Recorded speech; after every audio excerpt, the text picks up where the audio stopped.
questions of week 12, which deals with MLP regressor and classifier under the neural network models. So we are beginning with activity 12.1. The first question is, which of the following attributes will give the vector of bias value added to layer 2 in MLP classifier? So we know that MLP classifier has an input layer. So, there are a certain number of hidden layers and an output layer. So we are being asked what is the bias value of layer 2. And we know that we have a bias value for each of the hidden layers as well as for the output layer.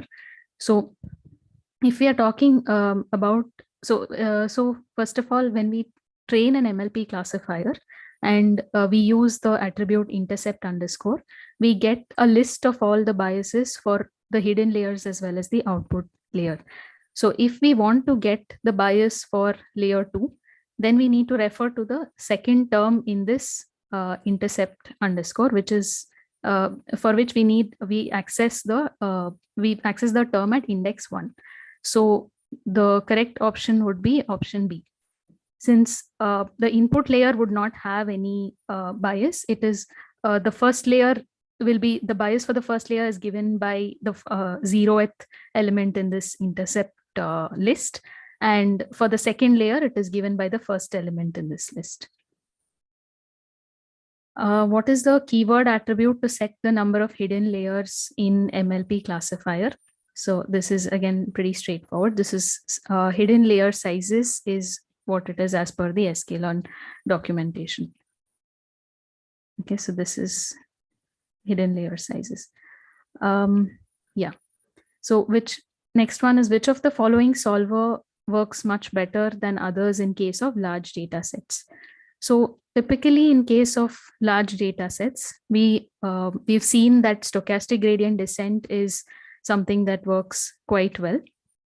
Now, here we have options of ADAM, LBFGS, SGD, and MBSGD. So while SGD and MBSGD are pretty fast for large data sets, ADAM is a variant of SGD, which is even better. So ADAM is a solver which uses an adaptive learning rate in an SGD kind of setup. So it is one which works better for larger data sets, which is why an ADAM is the answer here.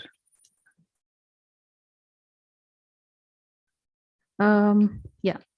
Which attribute is used to find the number of hidden layers in MLP classifier?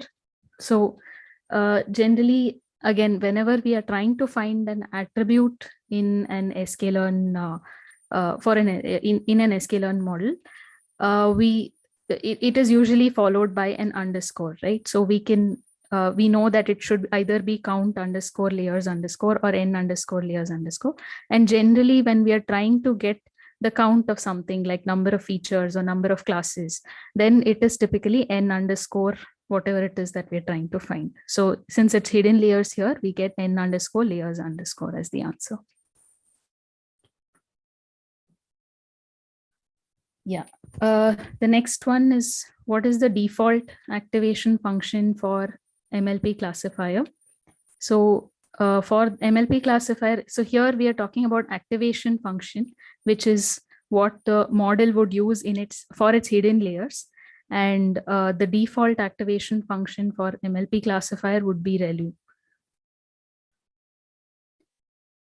So output layer and the activation function for output layers and the hidden layers would be different. And here what we are referring to is the activation function for the hidden layers.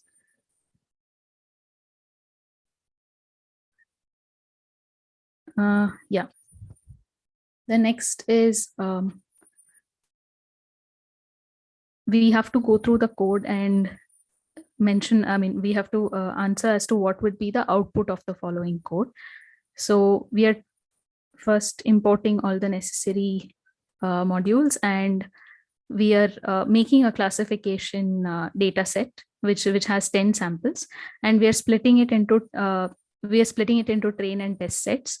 So here, since we are using stratify equal to y, so we are splitting it into train and test set, which with similar sort of similar occurrences of the labels in both the training as well as the test set. And we are looking at what is the output of Y test. I mean, what does Y test contain? So we know that the labels in Y test are 0, 1, and 1. We are training an MLP classifier with the training data set. And we are predicting, using this classifier, we are predicting the output on the test data set. And the output that we get is for the test set is 0, 1, and 1, which is exactly the same as what are the actual labels for the test data set. So we are trying to evaluate what would be the classifier, what would be the score on this particular classifier. So since here, first of all, we are trying to evaluate what would be the accuracy score. And since all the labels are exactly same as predicted by the classifier are exactly the same as what are the actual labels, we will get an accuracy of 1. Right, yeah. Okay, so moving on to the next question.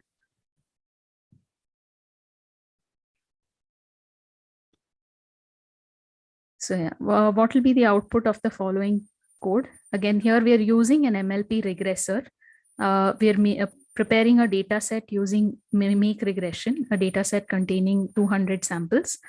And we are instantiating an MLP regressor model with random state 1 and 500 iterations. And we're fitting the data, we're fitting this regressor on the data. And we are trying, we need to identify what would be the activation function for the output layer in this case. So in this case, since it's an MLP regressor, the output activation would be the identity function.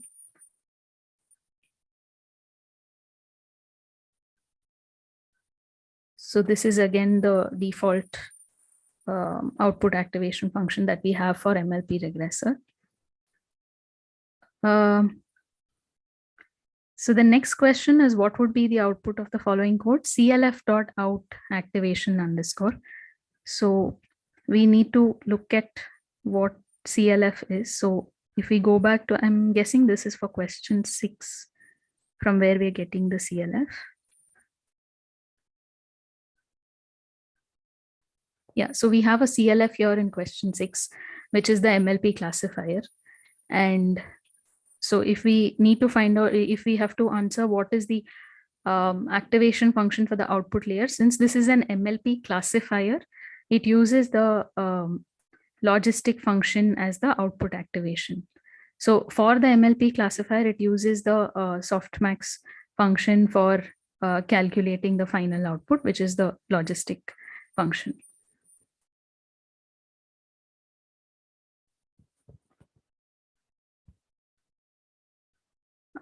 Yeah, so the next question, we have code again, where we're training an MLP classifier with hidden layer sizes 8, tuple of 8, 8, and 8. Activation function is ReLU, the solver is SGD, and we've set the alpha, the regularization learning rate, initial learning rate, and the max iter. And we are fitting this classifier, we're fitting the data, this classifier on the data. And we need to find out what will be the output of the code. So again, we're saying CLF.out underscore activation underscore. So this would be the function which is used for the activation function which is used for the output. Since this is an MLP classifier, again, in this case, it would be the logistic function itself. So the difference here is this activation refers to the hidden layers, which is ReLU, but in case of MLP classifier, the output activation is always going to be logistic.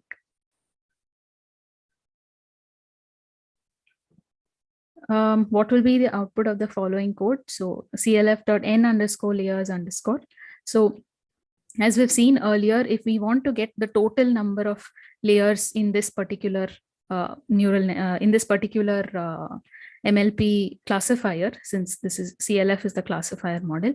If we need the total number of layers, we do n underscore layers underscore. So if we go back, we see that there are 3 hidden layers. So each item in this tuple represents the number of neurons in every hidden layer. So since there are three values here, the number of hidden layers are 3. Along with this, there is an input layer and there is an output layer. So that becomes 3 hidden layers plus 1 input layer plus 1 output layer, which is a total of 5 layers. So if I call clf.n underscore layers underscore, we get a total of 5 layers.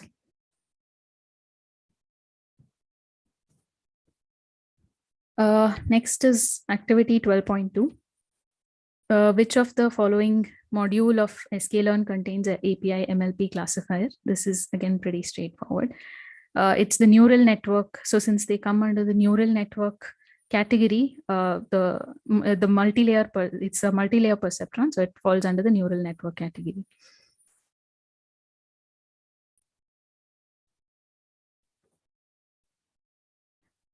If we want to learn multi-layer perceptron using one hidden layer with 50 neurons, what will be the value of the missing attribute in the following code? So we need to set the size of, so this is an MLP classifier, and we need to set the hidden layer sizes attribute or the parameter in this particular classifier. So we want one hidden layer, which means the number of elements in this tuple needs to be 1, and we need to have 50 neurons in that particular layer. So we need to have just a single valued tuple with 50 in it. So this would be our answer.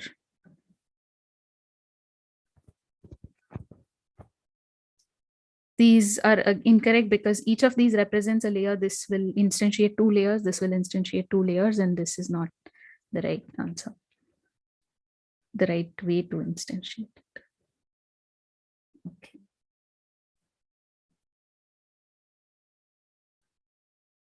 Okay, so again, we have a code where we are creating an MLP classifier with hidden layer sizes equal to a tuple of 100. So this means there is a single hidden layer with 100 neurons. We have a regularization rate set. Solver is SGD, the initial learning rate, and the number of iterations. And we're fitting this classifier on the training data. So first of all, MLP underscore CLF has 100 hidden layers is incorrect. This is just one hidden layer with 100 neurons. So the correct option is MLP CLF has 1 hidden layer. And which activation function is used in the hidden layer? So since activation function is not specifically set over here, it would take the default activation function, and the default activation function would be ReLU in case of MLP classifier. So this is also the right option.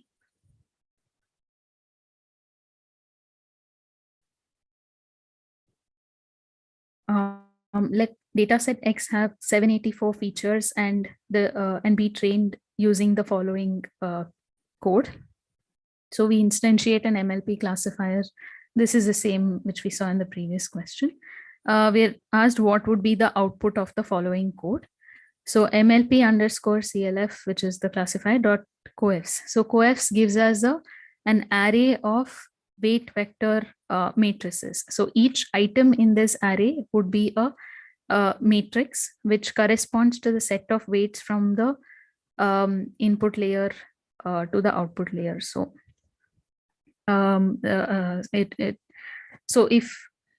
so suppose we have 3 layers, then we'll have 2 matrices in the in this coefs underscore. We'll have one matrix from layer 1 to the input layer to layer 1, and we'll have second weight matrix from layer 1 to to the output layer.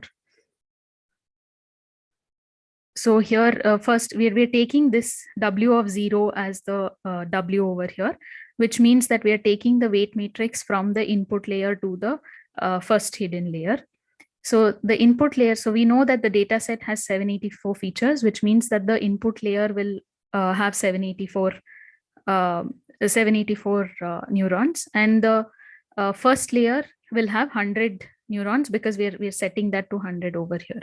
So the shape of this particular weight vector will be 784, 100.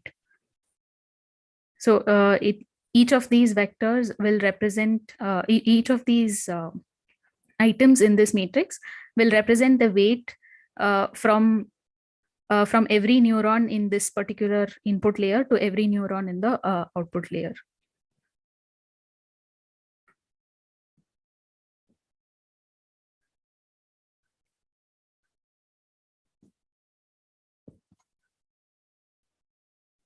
Which of the following attributes is used to predict the probabilities of each class in MLP classifier? So this is pretty much what is used across modules. It is the predict proba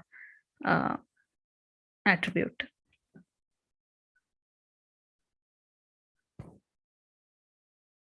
Yeah, this is the last part. So we are again, we have a code and we need to select the correct options. So we create a pipeline with a standard scalar and the classifier as an MLP regressor. And we have 3 hidden layers with 150, 100, and 50 neurons each. And we've set the alpha, the regularization, the solver, initial learning rate, and the maximum iterations. And we're fitting the training data on this.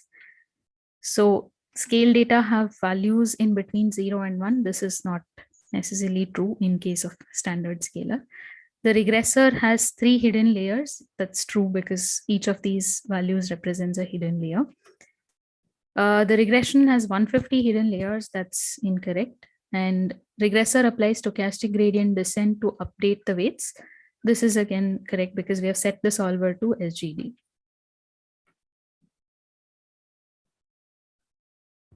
And yeah, the last question is the attribute best params is used for which of the following? To get all possible combinations of parameters, to get the best parameter, to get list of all the parameters, and none of the above. So as the name indicates, we are using best params. We get the best parameter for the model. Yeah, that's it with the activity questions.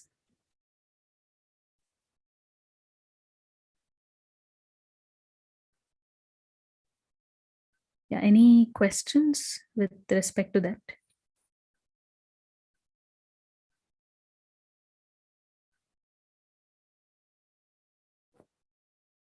No questions.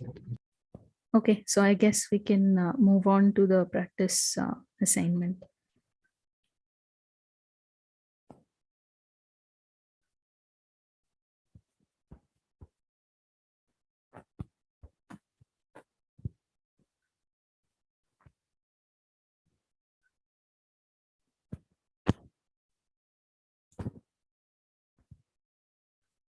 Yeah, so these are the practice assignment questions. We have a data set from the National Institute of Diabetes and Digestive and Kidney Diseases. Based on certain lifestyle and certain other indicators, the prediction, the goal is to predict whether the patient has diabetes or not.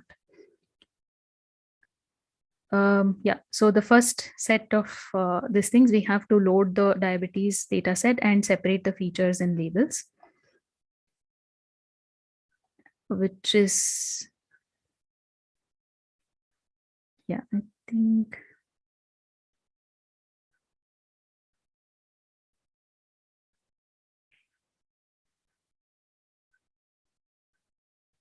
Jimmy sir, are you there? Yeah, hi. Yeah, just this part on the loading data set. I'm not too sure how it's been done. So it's just that, when you will download the dataset, and from from your laptop, if you will directly upload it. Okay, this is just the direct upload is how it's Yeah. appearing. Okay, so this is just we've uploaded the data set here. All right. Yeah, and next we're reading the data set and we're separating the data set into the features and the label. So outcome is the feature, is the label column. So we set all other columns to be the features, which is X, and the Y is the labels, is a set of labels, which is the outcomes column. And the first question is, which of the following pairs have negative correlation? So we between blood pressure and pregnancies, age and skin thickness, BMI, skin thickness, pregnancies, and insulin. So we can do either SNS heat map and the feature data.corr or just x.corr, and that would give us a grid which shows the correlation between the various pairs of values. So we see that we can see that skin thickness and pregnancies have a negative correlation, though it's a very small value. So it is minus 0.082, whereas if we see pregnancies and age, there's a comparatively high correlation here. Similarly, if we look at which were the other things we were asked, age and skin thickness, I would assume would have some sort of positive correlation. So, okay, age and skin thickness has a negative correlation. I'm sorry, yeah, that's age and skin thickness is a small negative correlation, but these are again negative. So we have the answers as B and D. Pregnancies and insulin has a negative correlation. So we look at pregnancies and insulin, it also has a negative correlation. Blood pressure and pregnancies. Yeah, there's a positive correlation, so that's not what we're looking for. And BMI and skin thickness again is skin thickness and BMI is again a positive correlation, which is 0.39. So its answer is B and D. Which of the following features has the highest standard deviation? So we are kind of trying to look at which of the features has the most spread in terms of values. So pregnancies, glucose, insulin, age. So if we do data.describe, we get the values, we get the metrics for each of these features. And we see that the highest, this is the standard deviation, and we see that the highest standard deviation is for insulin, right? Yeah, so this is the highest standard deviation that we have. So C is the answer. Are there any missing values in the data set? So yeah, we use the features data and use data frame.isNull.sum. And if there are any null values, then it will show up in this under which particular feature, how many values are nulls. So we see that none of them have any zero values here. Instructions, yeah, this is, we need to now split the data set into 80-20 ratio. This would be done using train test split. Yeah, so we're using a train test split here to split the data set with test size as 0.2. And then we have to create a pipeline with the standard scalar and with an MLP classifier. So we need to instantiate, we need to create a pipeline first. So we have a pipeline with the standard scalar for pre-processing the data. And we have the estimator as the MLP classifier. So the values given here are, it should have 3 hidden layers with 10 neurons each. So we have hidden layer sizes as a tuple with 3 layers and 10 neurons each. Activation function should be ReLU. Solver is SGD. Other things have been specified here. And we fit the training data set on this particular, on the training data. And we're evaluating the score on the training data. So the question is, what will be the mean accuracy of the model on the training data? And we get an accuracy of 0.79, which is a reasonably high accuracy in this case. The next would be, what would be the mean accuracy of the model on the test data? Again, we use the pipe dot, we use the classifier dot score on the test data, and we see that the accuracy is 0.76, which is close to what we got for the training data as well. Next is, we have so we're using the MLP classifier. So we're saying what is the output activation function used by the classifier. So for, since it's an MLP classifier, the output activation function would be logistic. Yeah, so we can get that by clf.out_activation_. And we need here we're also being asked how many weights excluding intercepts are there between the input layer and the first hidden layer. So we can get the coes to find out this particular value. We can get the classifier.coes. So we'll get a list of matrices between every layer and the next layer. So amongst this list, the first item will correspond to the matrix between the input layer and the first hidden layer. So we get the coes_ list and we get the 0th element in that. And that would give us the shape of the weight matrix between the input layer and the first hidden layer. And we are saying how many weights were learned by the classifier. So it is 8 into 10. So we'll have 8 rows and 10 columns. So it'll be 8 into 10, 80 weights would have been learned by this particular classifier. Yeah, I think that's it with the practice questions as well.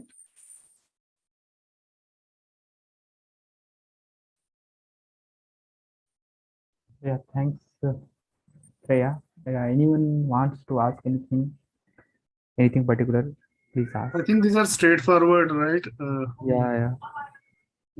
Not much complexity. Yeah. So the session was recorded. I mean, there are few people. There may be few people like who may find difficulty in 1 or 2 questions. So yeah, that's for record purpose we did that. Yeah. So I think you guys might be busy with the OP2 preparation. I think. Yes. Yeah. So what's your plan? I mean, for OP2? Not exactly plan, but yeah, I'm trying to redo everything that I learned. So without looking at any help, so I'm trying to do things myself. Yeah. The best thing would be just to type every code by yourself. Yes, exactly. That is, yeah. And just to do, I mean, definitely practice week 2 because that's the processing part. Because if you won't practice that, then definitely you will stuck in some Right. or some other question. Right. And then OP1 and OP2 for last term and or maybe this term also. Because from these things you will get the idea of pre-processing part. So after the pre-processing part, the rest is just like convert the sentences into the codes. That's it. I mean, the main logics are yes. Got it. Yeah. And also this time mostly we will try to to give some easy pre-processing steps. So let's see. I mean, but obviously question paper would be difficulty would be little less. But yeah, if someone is to get stuck or just do some mistake in pre-processing step, then he has to lose all the marks. So actually, everyone said, I mean, so we thought to plan some different kind of data set or different kind of patterns. But the thing is like, other authorities said, we have to go with this. We have to go with this plan only. I mean, if someone loses the marks, then it's his responsibility, something like that. So, but yeah, we will decrease the dependency. I mean, the initial pre-processing step, basic pre-processing step, that would be common to all.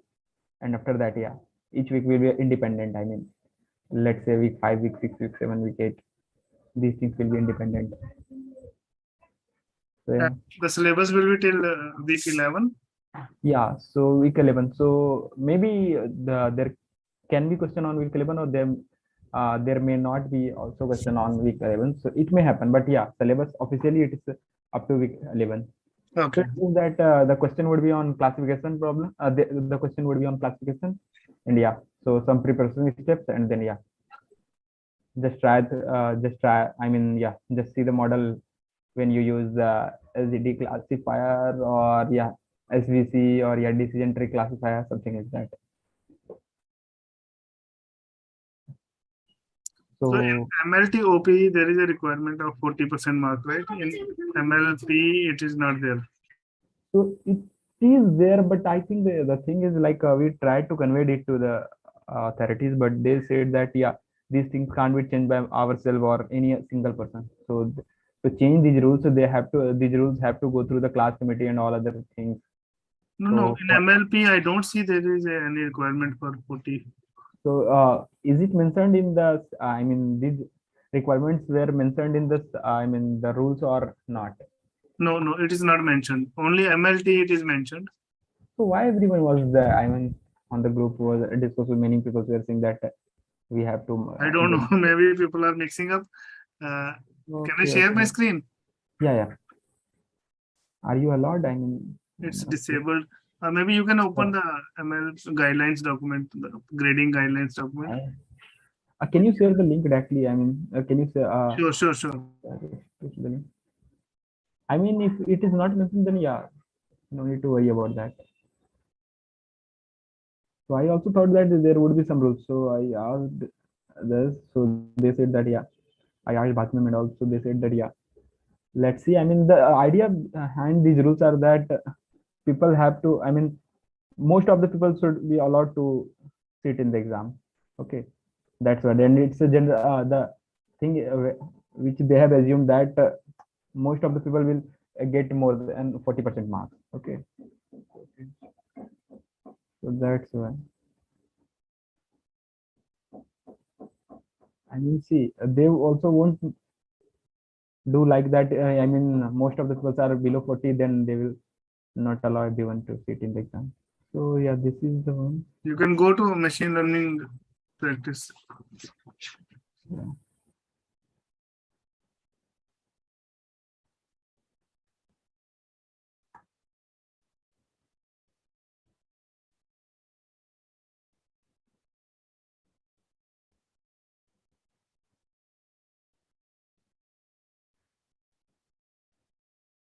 Yeah. So quiz. Yeah, there is no mention of like. Yeah. I also see. Average object 5 of 9 weekly assignment objective in programming scores. Objective greater than 40 out of 100. So here they have written objective in programming scores. So is it like that only they have mentioned in the previous one or what? I think this is just for assignments. Okay. Yeah. Weekly assessment. Yes. Sorry, I just. This is just eligibility to attend the term, right? Yeah. And in MLT, there is a separate section for 40%. Can you scroll up? Yes. Oh, this one you are saying? Yeah. This is a separate section for OP. Yeah. This is not there in MLP. Yeah, then no issues. No, I mean, people are worrying. And anyway, I would say no. I mean, see, if everyone doesn't, I mean, most of the people are below 40, no, then they will allow everyone. They have to change the rules. It is just that. I mean, this rule was made just to confirm that most of the people who like most of the people should be allowed to sit in the exam. Right. Got it. So, but yeah, by rule, if it is not mentioned, then obviously everyone can argue. Okay, but otherwise, I won't comment anything on these rules. Okay. Yeah, from my side, not less than 40, and I am able. Means I got the notification that I can attend the interim exam. Okay. Oh, so everyone got that notification or what? I'm not sure about others, but I have got. So when you got that? I think a couple of days back. It is appearing in my dashboard also. Okay. Yeah, so I think everyone would be allowed then. Most of the people. So the thing is, yeah, most of the people would be allowed to sit for the exam. Okay. Yeah. So thanks for sharing this one. I mean, I haven't seen that. Yeah. Anything else or yeah? So yeah, those things you can revise. Okay. OP1, OP2 from the last term, and yeah, week 2, particularly for the pre-processing part. And then more or less would be something like that. If you are able to code these things, no, that would be enough. I mean, since in OP1 we had tried many new things, we provided some new sentences and all. So this time we won't do that. I mean, just to make the paper little easy. Yeah. Basically, we can't skip the pre-processing step, no. So that's why we struggle. I mean, to make the questions independent, I mean, that's why. That is the point where we maybe number of OPPs can be increased. Like we practice, the more it will be helpful for us. Yeah, see, OP we can't increase because for OP, I mean, there are a lot of systems. I mean, they have to set up the system. I mean, they have to recruit I mean, they have to bring the proctor and so many systems are there. I mean, so that's why they can't increase that. So whatever is the common for all the courses, they have to keep that only. I mean, till now the two OPs are only there, no? So yeah, they can't do that. I mean, but yeah, from the next term, the syllabus will change. I mean, a lot of change will happen. I mean, currently the plan is something like yeah. I mean, from we will try to cover the syllabus in 6 or 8 weeks, and then yeah, in rest of the weeks we will just do the practice part. I mean, there would be one data set will be taken, and yeah, end-to-end collab will be created, and that would be a live session. I mean, yeah, something like that. So, yeah, and OP. Yeah, so any idea about that? I mean, Shreya, Bhupesh, or Vivek, any idea like how to make independent questions? I mean, some pattern. Hello? Yes, sir. How to make independent questions in what sense? I mean, in OPs, Ah. so any other pattern? I mean, would you like to suggest any other pattern if you have in mind? Maybe. Data set is something that we can like change for everyone, like different data sets for different persons. Yeah, so the thing is like we have to share the data set also, no? I mean, so sharing 4 or 5 data set, it's just like that we will try to complicate the thing. It looks like, I mean, obviously we have to share the real world data set, no? So that is the thing, I mean, All right. yeah. Yeah. Yeah, Maybe There is a yeah, I was mechanism just to add noise. yeah, hello? Sorry, Shreya, go ahead. no. I was just saying maybe to keep this separate, right? Like the issues with the OPP. So maybe the more complex pre-processing can be kept separate from. So for testing the models and classifiers, some simple pre-processing steps can be there, and to make different data sets, it can be a mix and match, right? Like if we Yeah. use 3 data sets, it can be just. It's not necessary that all of them are common to everybody, but amongst the same 3 data sets, you use different combinations for each person. So that is one idea. Yeah, so the thing is, I mean, to give the different data set, and yeah, just it's like I mean, sharing more than one data set. I mean, they can just mix the questions. I mean, just take the first data set they can use in second data set, so they can use in the first one, something like that. They can that can happen, and this idea I think that it can be easily incorporated. I mean, the tough pre-processing steps can be kept at the end. I mean, we can club those difficult pre-processing steps in some other group, and yeah, those question group can be attended by some good Yeah, students. so at least if if pre-processing is if some student misses out on that, at least the main if they know how to implement the algorithm, they don't lose out on that. The model, they don't lose out on that part. Yeah, but the issue is, I mean, the last in the OP ones, we saw few students that they were not even able to upload the data set. I mean, Yeah. I mean, yeah, that's a yeah, that's actually I don't know actually how to address that, because that's a very difficult thing to sort of address, right? There's no simple way you can get around to that in the this thing. Yeah, all right, Bhupesh. Thank you for yeah. Bye. Thanks. Okay, thank you. Joining this. Yeah, thanks for joining this session. Yeah.